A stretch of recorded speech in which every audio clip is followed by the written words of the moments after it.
तुमको अच्छी तरह से जान करके याद करना है। किसको अच्छी तरह से जान करके? है मन मना भव जिसके लिए कहा गया, उसको अच्छी तरह से जानना है कि किसके मन में समा जाए। कौन है जो कहता है मेरे मन में समा जा? और झाड़ के चित्र में वो बैठा हुआ दिखाया भी है, जहां विनाश काल में जब सारी मनुष्य सृष्टि रूपी झाड़ में आग लगती है तो सब आत्माएं अपना अपना शरीर छोड़ करके उसी की तरफ दौड़ रही हैं। झाड़ के चित्र में देखा कौन बैठा है? हैं? कहाँ बैठा है? ऊपर, झाड़ के ऊपर बैठा हुआ है। सारी आत्माएं खिंची हुई उसी में समा जा रही है, जो गीता में लिखा है। मम अव्यक्त मूर्तिना, मेरी अव्यक्त मूर्ति के द्वारा सारा संसार जन्म लेता है और मुझे अव्यक्त मूर्ति में ही कल्पांत में समा जाता है। जिसको विद्वान पंडित आचार्यों ने कह दिया है, हम सब आत्माएं क्या हैं? सागर के बलबूले हैं, बुदबुदे। सागर में से उठते हैं और सागर में समा जाते हैं।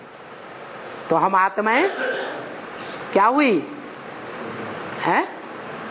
सागर के, ज्ञान सागर के बुदबुदे हो गए, उसी में से निकले और कल्पांत में उसी में समा जाते हैं। तो विद्वान पंडित आचार्यों ने जो बात ये कही शास्त्रों में, खास करके शंकराचार्य ने, ये झूठी कही या सच्ची कही है? झूठी बात कही। हम सब बुदबुदे नहीं हैं ज्ञान सागर के, हैं? बुदबुदे ही तो अपने अपने मन में अलग अलग संकल्प चल रहे हैं कि सबके मन में एक ही संकल्प चल रहा है? सबके अंदर एक बुदबुदा नहीं चल रहा है। कोई का छोटा बुदबुदा, कोई का बड़ा बुदबुदा, कोई का बड़ा, कोई छोटा, कोई कैसा, कोई कैसा। एक ही संकल्प अंदर अंदर बुदबुदाए रहे हैं। अंदर अंदर संकल्प चलते हैं कि नहीं हैं? तो जैसे बुदबुदे हो गए, बुदबुदाते रहते हैं अंदर अंदर।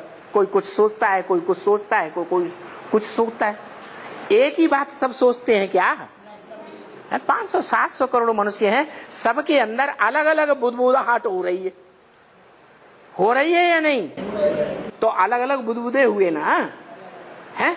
वो बुदबुदे अंत में क्या होगा? सबके संकल्प किस में समा जाएंगे? एक के संकल्प में समा जाएंगे। उस एक के संकल्प में क्या है? ज्योति बिंदु शिव। उसके संकल्प में क्या है?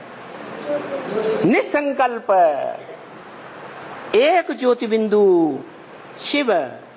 किसके समान बन गया? शिव समान बन गया ना। तो जो बन गया वो साकार भी है, माने मूर्ति भी है, और अव्यक्त भी है। माना वो देखने में नहीं आता। कैसे देखने में नहीं आता है? वो जिस अवस्था में रहता है, ऊंचे से ऊंची स्टेज में रहता है याद में, तो उस याद की स्टेज में उसके अंदर इंद्रियों की स्मृति नहीं है, देह की स्मृति नहीं है। इसलिए वो लिंग मूर्ति तो है, बड़ा रूप तो है, लेकिन न हाथ है, न पांव है, न नाक है, न कान है, कुछ भी, कोई भी ज्ञान इंद्रिय कर्म इंद्रिय नहीं है। तो मूर्ति तो है लेकिन अव्यक्त है। वो 10 इंद्रियां उसमें दिखाई नहीं देती, वो शरीर का पूरा आकार दिखाई नहीं देता।